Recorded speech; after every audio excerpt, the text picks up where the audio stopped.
Question number 136, which of the following species is not a pseudo halide. तो pseudo halide देखने का तरीका समझाया था मैंने।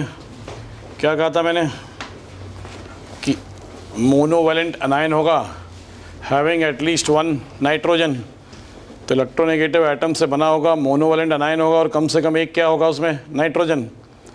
तो उस हिसाब से फर्स्ट, थर्ड, फोर्थ तीनों इलेक्ट्रोनेगेटिव एटम्स हैं, 1- चार्ज है और नाइट्रोजन भी है, तो तीनों सूडो हैलाइड्स हैं, तो सेकेंड नहीं होगा सूडो हैलाइड्स। 137 याद ही करना है। HNO3 के लिए P4O10 क्या करता है, डिहाइड्रेटिंग एजेंट का काम करता है, तो P4O10 क्या बना देता है, HPO3। 138 B4O5OH4, तो बताया था स्ट्रक्चर BOBOB कितना है, तो क्या हो गया B4O4, एक बोरॉन और बोरॉन के बीच में एक ऑक्सीजन जोड़ा होता है B4O5, और हर बोरॉन पर एक एक OH होता है, तो होता है ना B4O5OH4 2-। तो दो बोरॉन 4 ऑक्सीजन से जुड़े हुए हैं और दो बोरॉन 3 ऑक्सीजन से जुड़े हुए हैं, तो C सही है और D भी सही है क्योंकि each boron atom has 1 OH group, तो ये भी सही है, तो ये हो गया C and D। 139 Cl2O7 chlorine +7 state में है, +7 स्टेट में है, इसका मतलब क्या, +7 वाला ऑक्सी एसिड से बनेगा, यही तरीका समझाया था। तो HClO4 का नाइट्राइड कह सकते हैं हम, Cl2O7 को वाटर में डालोगे तो HClO4 बनेगा। 140 ऑर्थो और पैराहाइड्रोजन में सारी प्रॉपर्टीज डिफरेंट होती हैं, आंसर ऑल ऑफ दीज। 141 सब याद करना है, डाइक्रोमेट, परमैग्नेट्स, ये चाहे फर्स्ट ग्रुप के हों चाहे सेकंड ग्रुप के हों, इनकी सॉल्युबिलिटी डाउनवर्ड द ग्रुप कम होती है। फ्लोराइड्स और हाइड्रोक्साइड्स की सॉल्युबिलिटी डाउनवर्ड द ग्रुप बढ़ती है। सेकंड ग्रुप के क्लोराइड, ब्रोमाइड, आयोडाइड की सॉल्युबिलिटी डाउनवर्ड द ग्रुप कम होती है। फर्स्ट ग्रुप के लिए हम कहते हैं सल्फेट्स, कार्बोनेट्स, नाइट्रेट्स, इन सब की सॉल्युबिलिटी डाउनवर्ड द ग्रुप बढ़ती है, तो याद करने हैं सब ऑर्डर्स। 142 तो हाइड्रेट बनाने की टेंडेंसी डाउनवर्ड द ग्रुप कम होती है, क्योंकि डाउनवर्ड द ग्रुप मेटालाइन की पोलराइजिंग पावर कम होगी, मेटालाइन की पोलराइजिंग पावर कम होगी तो वाटर अटैच करने की टेंडेंसी भी कम होगी, तो हम कह सकते हैं कि हाइड्रेट बनाने की टेंडेंसी कम होगी, तो डाउनवर्ड द ग्रुप कम वाटर जोड़ेगा, डाउनवर्ड द ग्रुप कम वाटर जोड़ेगा। तो सेकेंड हो गया BaSO4.2H2 होता है, बाकी 6 H2 होते हैं, तो BaSO4.2H2 ये भी बताया था मैंने, इंटरस्टिशियल हाइड्रेट का एग्जाम्पल है। किसका एग्जाम्पल है, इंटरस्टिशियल हाइड्रेट का। बाकी होते हैं कोऑर्डिनेटेड हाइड्रेट्स, KO2 वाटर से रिएक्ट करेगा तो याद ही करना है, KOH भी बनता है, H2O2 भी बनता है और O2 भी। बेस्ट यील्ड ऑफ H2O2, तो कहा था मैंने स्ट्रॉन्ग एसिड या स्ट्रॉन्ग बेस या हैवी मेटालाइंस, इनकी प्रेजेंस में H2O2 का डिकम्पोजिशन कैटालाइज होता है, तो वीक एसिड अगर है वहाँ पर तो बेटर रहेगा, H2O2 की स्टेबिलिटी ज़्यादा होगी। और H3PO4 अगर याद हो तो नेगेटिव कैटलिस्ट का भी काम करता है डिसोसिएशन के लिए H2O2 के लिए, तो H3PO4 की प्रेजेंस में H2O2 बनाओगे तो ज़्यादा स्टेबिलिटी होगी। 145 ionic compound is formed because of what, low ionization energy of metal and high electron gain enthalpy of non metals, तो यहाँ पर हम क्या रीजन देंगे, लो आयनाइजेशन एनर्जी। भाई लो आयनाइजेशन एनर्जी कह सकते हो या high gain enthalpy of oxygen, तो high gain enthalpy of oxygen तो ऑप्शन है नहीं, तो ionization energy of magnesium low, इसलिए आयनिक बनना फेवर्ड है। 146 सिंपल है, स्क्वायर पिरामिडल ध्यान आ रहा है, 5 सिग्मा है, तो अगर एक लोन पेयर आ जाए तो 5 सिग्मा 1 लोन पेयर मतलब स्टेरिक नंबर 6, सारे सिग्मा होते हैं 6 तो ऑक्टाहेड्रल, और एक लोन पेयर हम कहते हैं एक्सियल पोजीशन ऑक्यूपाई करता है, तो ज्योमेट्री क्या हो जाती है, स्क्वायर पिरामिडल, तो एक लोन पेयर होगा। 147 फर्स्ट वाले में स्ट्रॉन्गर बॉन्ड, तो क्या देखना है, बॉन्ड ऑर्डर्स, O2 2- कितने इलेक्ट्रॉन्स, 18 इलेक्ट्रॉन्स, O2 16, तो इसका बॉन्ड ऑर्डर 2 और इसका बॉन्ड ऑर्डर 1, तो 1 बॉन्ड ऑर्डर है तो बॉन्ड स्ट्रेंथ तो कम हुई, तो ये तो नहीं होगा। N2 का बॉन्ड ऑर्डर 3, N2 प्लस का बॉन्ड ऑर्डर 2.5, तो इसमें बॉन्ड स्ट्रेंथ ज़्यादा हो जाएगी। NO प्लस में कितने 14 इलेक्ट्रॉन्स हैं, मतलब बॉन्ड ऑर्डर 3 है। NO में 15 इलेक्ट्रॉन्स हैं, मतलब बॉन्ड ऑर्डर 2.5 है। तो NO प्लस का भी बॉन्ड स्ट्रेंथ ज़्यादा होगी। तो ये सब डायरेक्ट लिखवाए हुए हैं। आइसोट्रॉपिक अगर मिक्सचर है, बॉइलिंग पॉइंट अगर दोनों कंपोनेंट से कम है, बॉइलिंग पॉइंट कम है मतलब वेपर प्रेशर ज़्यादा है, मतलब पॉजिटिव डेविएशन, तो पॉजिटिव डेविएशन बोलेंगे आंसर। 149 वेपर फेज में निकालना है। 149 में क्या करना है, वेपर फेज में निकालना है मोल फ्रैक्शन।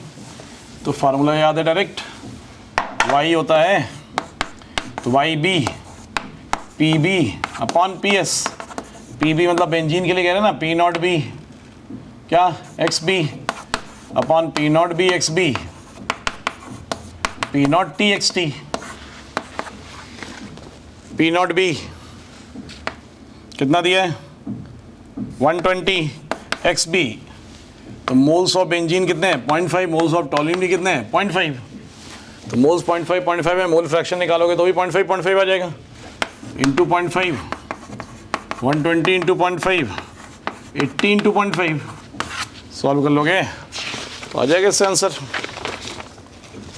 150। सिंपल क्वेश्चन है। अमोनिया O2 NO और 6H2O के बीच में रिलेशन बनाना है रेट्स का। तो पहले केस में मान लो DO2/dt चाहिए, तो DO2/dt क्या कहोगे 1/5 DO2/dt माइनस साइन के साथ इक्वल टू -1/4 DNS3/dt। ये हुआ। तो इसके हिसाब से अगर बनाओगे रिलेशन तो क्या होगा, माइनस माइनस कैंसिल कह सकते हो, DO2/dt इक्वल टू 5/4 DNS3/dt। 5/4 मतलब कितना 1.25, तो गलत हो गया ये। सेकेंड में वाटर है तो 1/6 DH2O/dt equal to 1/4 minus DNS3/dt। 6 उधर जाएगा तो DH2O/dt कितना हो जाएगा 1.5 इंटू माइनस DNS3/dt। तो सेकेंड सही हो गया। ऐसे बाकी दोनों भी चेक करके देखोगे तो गलत आ जाएंगे। 151 खास बात क्या है, 151 में खास बात क्या है कि जो रेट कांस्टेंट दिया है K 0.6 इंटू 10⁻³ मोल पर लीटर पर सेकेंड, मतलब जीरो ऑर्डर। रेट कांस्टेंट देखकर तुम्हें ये पता लगेगा कि जीरो ऑर्डर रिएक्शन है। बिना ऑर्डर देखे फार्मूले कैसे लगा सकते हो कंसंट्रेशंस के। तो जीरो ऑर्डर रिएक्शन हुई तो जीरो ऑर्डर रिएक्शन हो गई। तो जीरो ऑर्डर रिएक्शन के रिस्पेक्ट में अब बोले तो क्या कहोगे, x निकालोगे ना, x इक्वल टू KT, कितना डिकम्पोज हुआ, A से B बन रहा है, तो जितना A रिएक्ट करेगा उतना ही B बनेगा, क्योंकि 1 से 1 है रिलेशन। तो जितना A रिएक्ट करेगा उतना ही B बन जाएगा। तो कितना रिएक्ट करेगा x कहते हो, x equal to KT, K कितना 0.6 इंटू 10⁻³ टाइम 20 इंटू 60। सेकेंड में करोगे ना, टाइम सेकेंड में करोगे, बस हो गया, direct x equal to KT से आ जाएगा। इनिशियल कंसंट्रेशन का देखा जाए तो कोई काम ही नहीं है। इनिशियल कंसंट्रेशन काम तब होता है जब पूछता है A कितना बचा, उसने पूछा B कितना बना, तो B कितना बनेगा जितना A रिएक्ट करेगा। तो A नॉट का कोई काम ही नहीं है, आ जाएगा 0.72, इसको सॉल्व कर लेना। 152 तो याद आ रहा है 152 K55 अपॉन K25 कितना दिया है 8। तो क्या कहेंगे, अल्फा कहते हैं ना टेम्परेचर कोफिशिएंट। तो अल्फा की पावर 10 डिग्री के स्लॉट देखते हैं ना, कितना डिफरेंस है 30 डिग्री। तो 10 डिग्री के कितने स्लॉट हो गए 3 स्लॉट्स। तो अल्फा की पावर 3 हो गया, मतलब अल्फा यहाँ से कितना आ गया 2। अल्फा यहाँ से कितना आ गया टेम्परेचर कोफिशिएंट 2। तो अब अगर तुम्हें क्या चाहिए था K75 अपॉन K35 कितना 40 डिग्री। 40 है तो अल्फा की पावर 4, तो 2 की पावर 4 तो कितना हो जाएगा 16 हो जाएगा। तो ये हो गया 153। सिंपल है, CrO5 देखते ही याद आ गया होगा। अगर नहीं याद आया होगा तो तुमने निकाला होगा, अगर -2 मान के तब तो +10 आ जाएगी ऑक्सीडेशन नंबर। +10 तो चांस की बात है, ऑप्शन ही नहीं दिया है। तो दिमाग में आना ही चाहिए था। मैंने कहा था जब भी मैक्सिमम से ज़्यादा आ जाए इसका मतलब पेरोक्साइड लिंकेज है, इसका मतलब that is in its maximum oxidation state. तो क्रोमियम की मैक्सिमम कितनी होती है? +6। तो आंसर क्या कर सकते थे? +6। याद आ रही है स्ट्रक्चर? सब क्वेश्चन तो पहले कई बार कर चुके हो। बटरफ्लाई स्ट्रक्चर कहते हैं। तो ये होगा 154। काइनेटिक एनर्जी क्या कहते थे? Minus of energy. Potential energy क्या कहते थे? Twice of energy. तो kinetic energy upon potential energy निकालोगे तो आ जाएगा ना -1/2। रिलेशंस बोर मॉडल के है ना डायरेक्ट। 155 100 मिलीलीटर 0.5 मोलर CaCl2 और 100 मिलीलीटर कौन? 0.2 मोलर KCl और 100 मिलीलीटर वाटर को मिक्स किया। तो मिक्सचर में पहले क्या निकालने हम? Cl- की कंसंट्रेशन। तो Cl- की क्या लिखोगे ऊपर? मोल्स। तो कितने? 0.05 इंटू 0.1 इंटू 2 CaCl2 है तो 2 Cl है तो ट्वाइस करोगे प्लस 0.2 इंटू 0.1 अपॉन वॉल्यूम तो वाटर का भी लोगे 0.3 टोटल वॉल्यूम लोगे तो 0.3 कितना हो गया ये? 0.2 और 0.05 0.01 प्लस 0.02 यही आ रहा है। कैलकुलेशन सही है। 0.05 इंटू 0.1 0.05 0.5 है। 0.5 मोलरिटी दी है ना तो 0.5 तो कितना आएगा? 0.1 और 0.02 अपॉन 0.3 0.12 अपॉन 0.3 मोलर आ गया। मतलब कितना आ गया? 0.4 0.4 मोलर आ गया। क्या निकालना है? नंबर ऑफ Cl- तो क्या करोगे? Moles into Na। मोल्स क्या आएंगे? 0.4 मोलारिटी इंटू वॉल्यूम कितना कर रहा है? पर मिलीलीटर तो 10⁻³ लीटर। लीटर बनाओगे तो क्या हो गया? मोल्स इंटू Na 6 इंटू 10⁻23 कितना आ गया? 2.4 इंटू 10⁻20।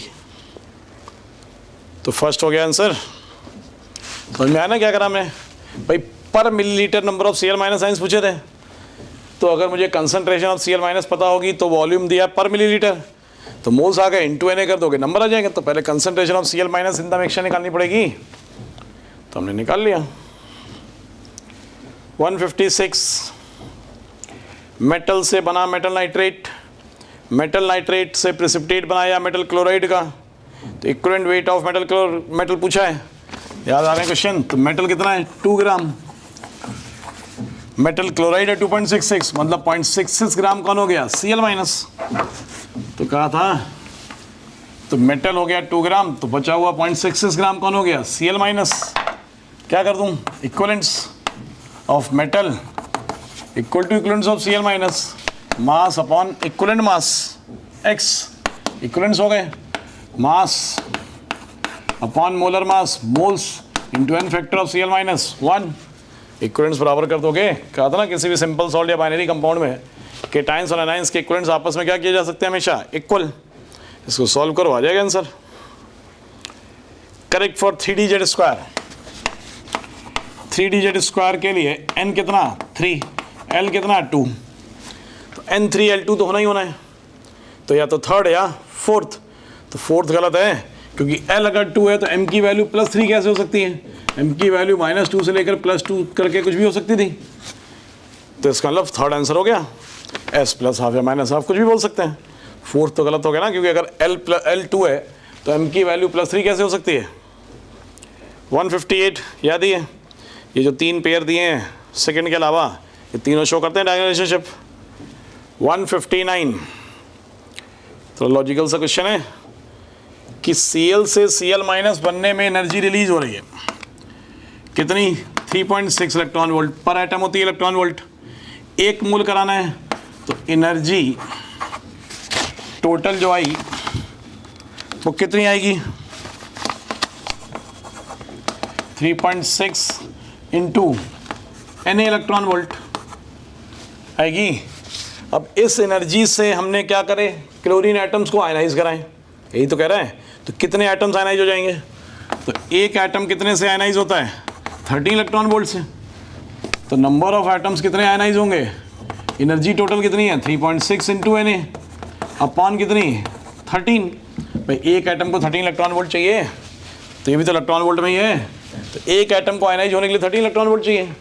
एनर्जी टोटल इतनी रिलीज हुई हमारे पास, तो इससे कितने एटम्स आयनाइज हो सकते हैं, तो एक एटम के लिए जितनी एनर्जी चाहिए उससे डिवाइड कर दूँ तो नंबर ऑफ एटम्स आ जाएंगे। तो ये लॉजिकल क्वेश्चन है, इसके लिए कोई फार्मूला तो बनेगा नहीं, इसको सॉल्व कर लेना, आंसर आ जाएगा 160।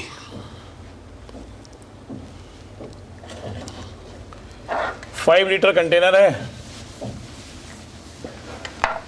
रिएक्शन क्या है 2SO2 प्लस O2 2SO3, ये रिएक्शन वॉल्यूम 5 लीटर दिया हुआ है, SO2 और SO3 के मोल्स इक्वल है तो कंसंट्रेशन भी इक्वल है, ये वॉल्यूम तो सेम ही है।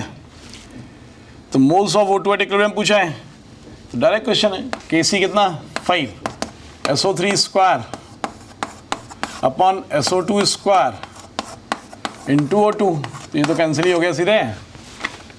तो O2 की कंसंट्रेशन आ गई यहाँ से कितनी 1/5। पूछा क्या है मोल्स, तो molarity into volume in litre 5 litre तो 1 मोल। तो इक्विलिब्रियम पर डायरेक्ट तुमने ये दोनों कैंसिल कर दिए क्योंकि इनके बराबर दिया हुआ है, तो O2 आ गया इक्विलिब्रियम पर डायरेक्ट कितना होगा, पहले कंसंट्रेशन आ गई वॉल्यूम से मल्टीप्लाई कर दिया मोल आ गए। 161 the degree of dissociation of I2 molecule दिया हुआ है, ठीक है याद आया। डायरेक्ट फार्मूला था डिग्री ऑफ डिसोसिएशन के रिस्पेक्ट में, बाई वॉल्यूम देने से कोई फर्क नहीं पड़ने वाला है, गैसेस के लिए बाई वॉल्यूम है बाई मोल सब मान लेते हैं सेम है डिग्री ऑफ डिसोसिएशन। तो क्या A गिव्स टू B के लिए मैंने रिलेशन बनवाया था कि Kp equal to alpha square P upon 1 minus alpha square into 4। A gives B plus C था तो 4 नहीं होता था फार्मूले में, अगर A गिव्स 2B है तो फार्मूले में 4 भी आ जाएगा, 4 alpha square P upon 1 minus alpha square. दोनों केस में बराबर कर दें तो क्या पहले केस में कितना दिया अल्फा 0.4, 4 तो कैंसिल हो जाएगा दोनों तरफ, 0.4 स्क्वायर इंटू पी कितना दिया 180m 1 minus 0.4 square. Second case में अल्फा कितना 0.2, पी निकालना है 1 माइनस 0.2 स्क्वायर, सॉल्व कर लो 0.4 स्क्वायर 0.16, 1 माइनस 0.16 0.84, 0.2 स्क्वायर 0.04, 1 माइनस 0.04 0.96, ठीक है इसको सॉल्व कर लो तो 4 आएगा। तो P equal to 4 into 0.96 upon 0.84, 96/21, 32/7, 4 point something आ रहा होगा तो है ना 4.5। कर लोगे कैलकुलेशंस, सीधे फार्मूला बेस्ड क्वेश्चन है। पीएच दिया है, डाइथैलामीन मतलब क्या वीक बेस है, वीक बेस का पीएच दिया हुआ है और केबी पूछा है, तो पीएच मतलब क्या निकालूं पीओएच। बेस के लिए मैंने कहा था H प्लस नहीं OH माइनस देखते हैं, तो OH माइनस कितना दिया हुआ है 10⁻², क्या होती है OH minus concentration C alpha, तो 10⁻² इक्वल टू कहा था पहले हमेशा अल्फा निकाला करो जिससे पता लग जाए कि डाइल्यूट है या कंसंट्रेटेड है, नहीं तो कभी भी गड़बड़ होने के चांसेस रहेंगे। C 0.05 इंटू अल्फा, अल्फा कितना आ रहा है 0.2 आ गया ना, कंसंट्रेटेड कंसंट्रेट कह रहे हैं मतलब अल्फा नेग्लिजिबल नहीं है, डाइल्यूट कंसंट्रेट नहीं है यहाँ पर, कि अल्फा नेग्लेक्ट करना है या नहीं करना है, तो अल्फा नेग्लिजिबल नहीं है, तो KB का फार्मूला पूरा लेना पड़ेगा C alpha square upon 1 minus alpha 0.05 0.2 square 1 minus 0.2। अगर यही अल्फा की वैल्यू 0.05 से छोटी आ जाती तो नीचे वाला 1 माइनस अल्फा क्या कर देते हम नेग्लेक्ट, इसीलिए ऐसे होना है। सब क्वेश्चन कराए हुए हैं। डेंसिटी दिया हुआ है इतने टाइम्स मोलर मास पूछा है, तो रेशियो का क्वेश्चन है। डेंसिटी और मोलर मास का रिलेशन याद आ रहा है, ideal gas PM equal to ρRT, तो M बाई रो कांस्टेंट है, मतलब M1 बाई ρ1 या MA by ρA equal to MB by ρB। MA M दिया है rho A 1.5 times of rho B दिया है, एम बी पूछा है, तो रो बी कैंसिल हो गया। देख लिया ना, एम ए मैंने हम लिख दिया जो क्वेश्चन ने कहा density of as 1.5 times of B, तो डेंसिटी ऑफ ए की जगह रख दिया 1 टाइम्स ऑफ बी, तो कैंसिल हो गया। एम बी कितना आ गया, M upon 1.5। 164 at what temperature total kinetic energy, total kinetic energy की बात हो रही है। टोटल काइनेटिक एनर्जी क्या होती थी, 3/2 nRT, 3/2 और R कांस्टेंट है, तो काइनेटिक एनर्जी को सेम करना है, मतलब N1T1 इक्वल टू N2T2 होगा। काइनेटिक एनर्जी को अगर सेम करना है तो N1 इक्वल टू N2T2 होगा। N1 कितना 0.3 इंटू टी, N2 कितना 0.4 इंटू 400, तो टी कितना हो गया 533 केल्विन, टी हो गया 533 केल्विन। इसी क्वेश्चन में अगर मैं टोटल की जगह लिख देता एवरेज काइनेटिक एनर्जी, फिर अगर तुम ये कर देते तो गलत हो जाता, क्योंकि एवरेज काइनेटिक एनर्जी में आता ही नहीं है, 3/2 RT या 3/2 KT कहते हैं हम। सेम क्वेश्चन पूरी लैंग्वेज में सेम लिखता, बस टोटल की जगह लिख देता एवरेज काइनेटिक एनर्जी, बस इतना चेंज करता, तो आंसर क्या होता T1 equal to T2 direct, तो सीधे आंसर हो जाता 400 केल्विन। तो average kinetic energy moles per depend नहीं करती, केवल किस पर डिपेंड करती है, टेम्परेचर पर। 165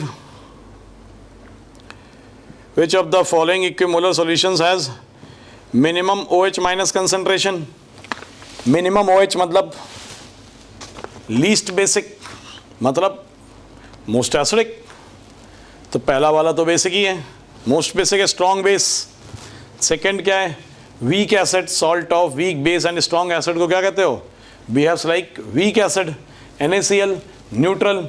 fourth salt of weak acid and strong base मतलब वीक बेस, तो पहला स्ट्रॉन्ग बेस, चौथा वीक बेस, तो सबसे पहले कौन आता है OH माइनस में, स्ट्रॉन्ग बेस, फिर वीक बेस, फिर न्यूट्रल, फिर एसिडिक NH4Cl। तो यही ऑर्डर किसका है, pH, यही ऑर्डर किसका है, बेसिक स्ट्रेंथ, या यही ऑर्डर किसका है, OH minus. OH minus least किस में हो गया, NH4Cl। ठीक है, 166 से आगे ऑर्गेनिक केमिस्ट्री शुरू हो रही है, तो सर डिस्कस करेंगे। क्वेश्चन नंबर 166 जो है ऑर्गेनिक का, कह रहा मोस्ट स्टेबल इथिलीन ग्लाइकॉल कौन है। वैसे जो जैसे ब्यूटेन है, इसमें तो हमने पढ़ा है कि सबसे ज़्यादा स्टेबल होता है एंटी, फिर गॉज, फिर पार्शली इक्लिप्स और फिर फुली इक्लिप्स।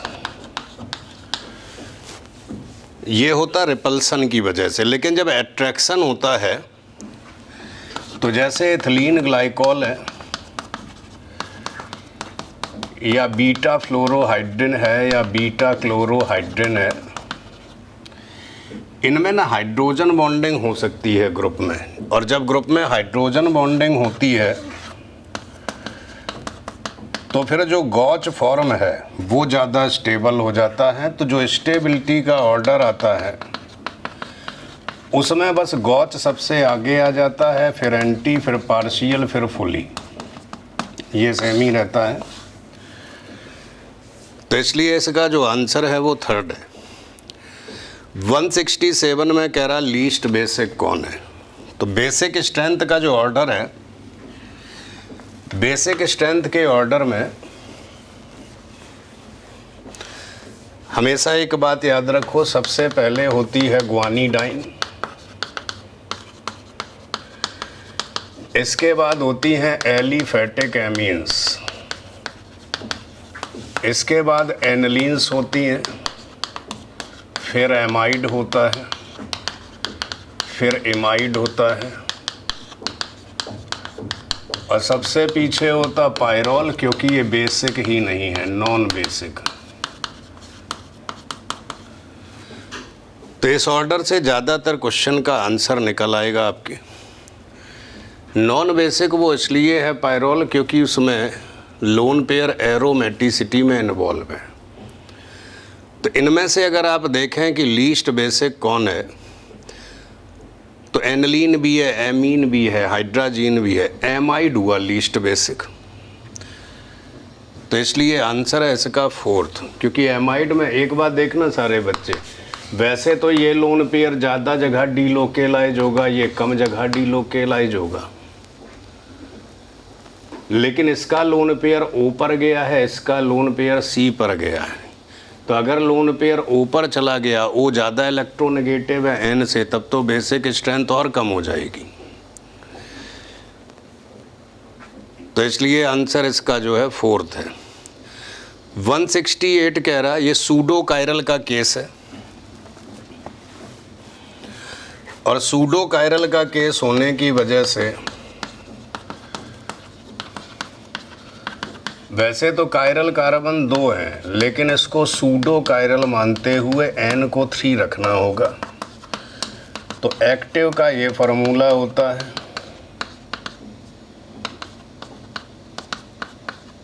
2 एक्टिव हैं, और मीजो का ये फार्मूला होता है। तो मीजो तो पूछे नहीं है इसने, तो उस हिसाब से 2 मीजो आ जाएंगे। टोटल पूछता तो 4, तो इसलिए इसमें सिर्फ एक्टिव पूछा है तो फर्स्ट आंसर है।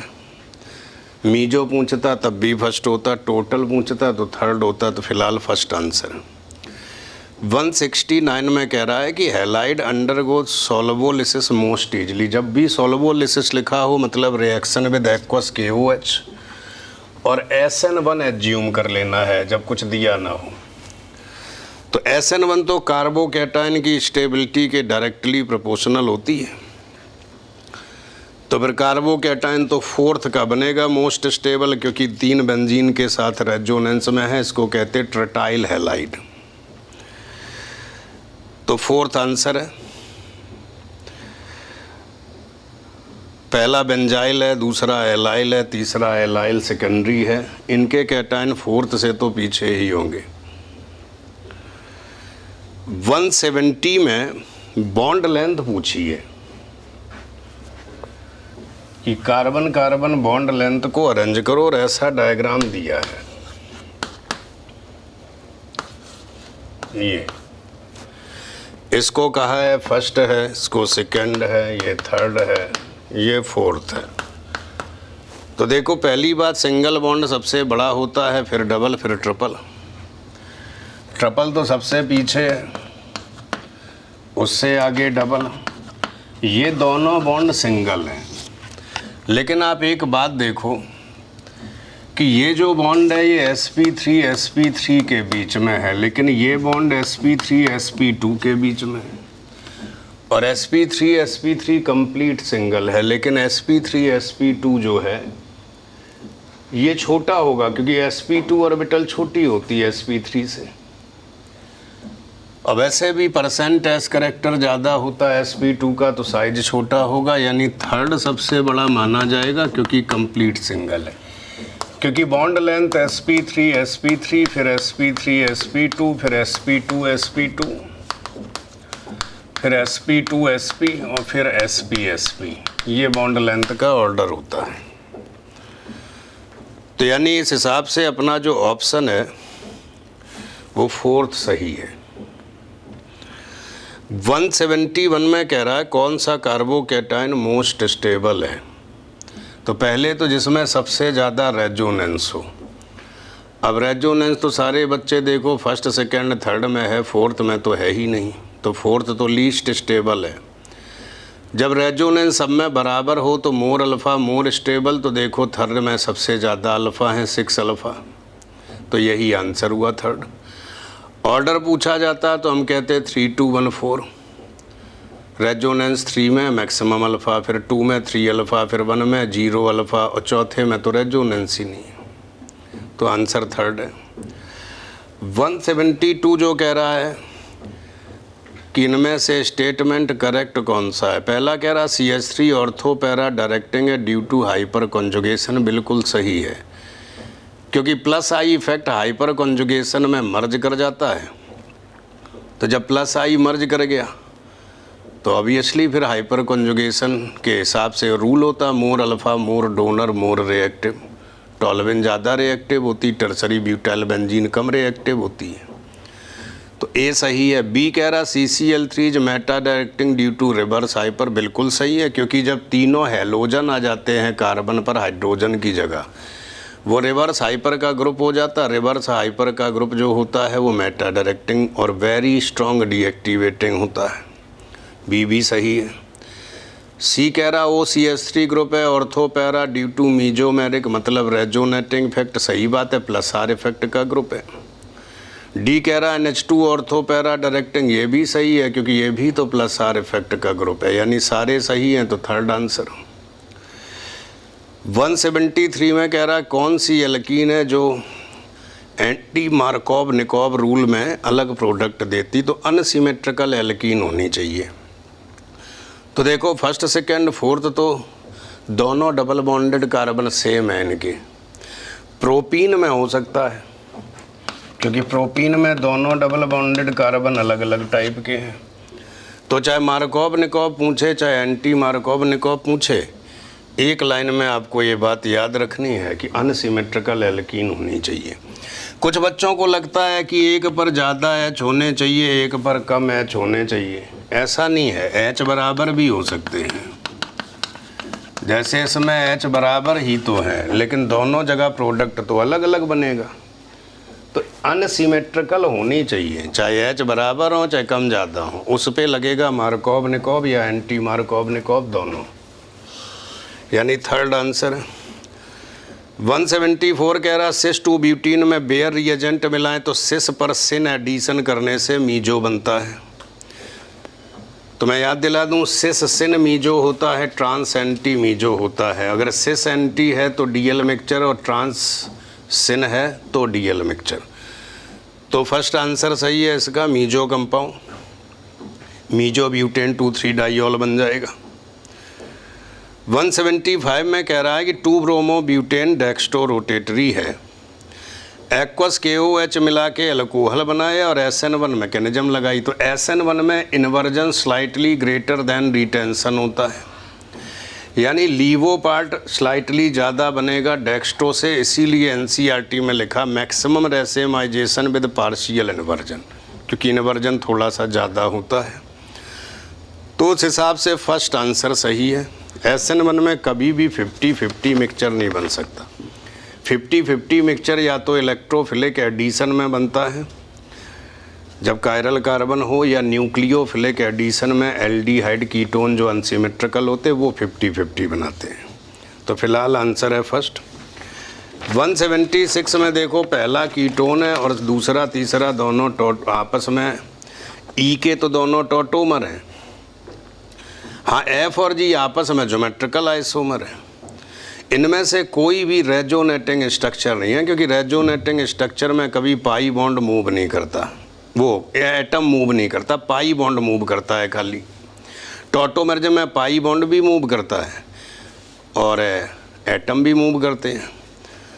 तो ये पहला ही है, रॉन्ग पूछ रहा था स्टेटमेंट, तो EFG या रेजोनेटिंग स्ट्रक्चर तो नहीं है रेजोनेटिंग स्ट्रक्चर। 177 जो है कह रहा टेरलीन किसका पॉलीमर है, तो इथिलीन ग्लाइकोल और टेरेप्थैलिक एसिड से टेरलीन बनती है। हाँ, जब खाली थैलिक एसिड होता है तो ग्लिप्टल या डेक्रोन बनता था, तो इसका तो आंसर फर्स्ट है। 178 में कह रहा है इनमें से मैच करो, तो हम वैसे भी एक भी मैच कर लें तो बहुत सारे ऑप्शन ऐसे ही सॉल्व हो जाते हैं। जैसे CFC लिखा है तो ये तो रेफ्रिजरेटर्स में यूज होती है, तो अगर इन सबको आप मैच करते जाएं तो आपको फर्स्ट आंसर दिखेगा, क्योंकि जो नाइट्रस ऑक्साइड है वो डीनाइट्रिफिकेशन में यूज होती है। तो इनमें से सिर्फ फर्स्ट ऑप्शन सही है। 179 में कह रहा है कि इसमें से करेक्ट स्टेटमेंट बताओ, इनकरेक्ट। तो देखो ये ग्लूकोज के 2 isomer alpha D beta D anomer, सही बात है, alpha D beta D anomer ही होते हैं, पहला दूसरा सही है। Alpha D beta D enantiomer होते हैं, ये गलत है, क्योंकि एनोमर हमेशा डाइस्टीरियोमर होते हैं। अगला कह रहा सेलुलोज जो है उसमें पॉलीसैकेराइड बीटा डी ग्लूकोज से बना है, ये तो सही है। कह रहा है starch is a mixer of amylose amylopectin, सही बात है। बोथ कंटेन अनब्रांच्ड चेन, ये गलत है। एमाइलोज अनब्रांच चेन है, एमाइलोपेक्टिन ब्रांच्ड चेन है। यानी थर्ड और फिफ्थ के हिसाब से फोर्थ आंसर हुआ इसका। 180 में कह रहा अल्फ़ा बीटा ग्लूकोज किसी को भी डिजॉल्व करो, लेकिन सॉल्यूशन का रोटेशन हमेशा एक फिक्स वैल्यू आता है। इसी फिनोमिनन को म्यूटा रोटेशन कहते हैं। तो जितने एल्डोज हैं, कीटोज हैं, उनके अल्फ़ा बीटा एनोमर्स हैं। लैक्टोज है, माल्टोज है, ये रिड्यूसिंग शुगर भी हैं और म्यूटा रोटेशन भी करती हैं। लेकिन सुक्रोज ना तो रिड्यूसिंग शुगर है ना म्यूटा रोटेशन करती है। तो आंसर फोर्थ हुआ फिर।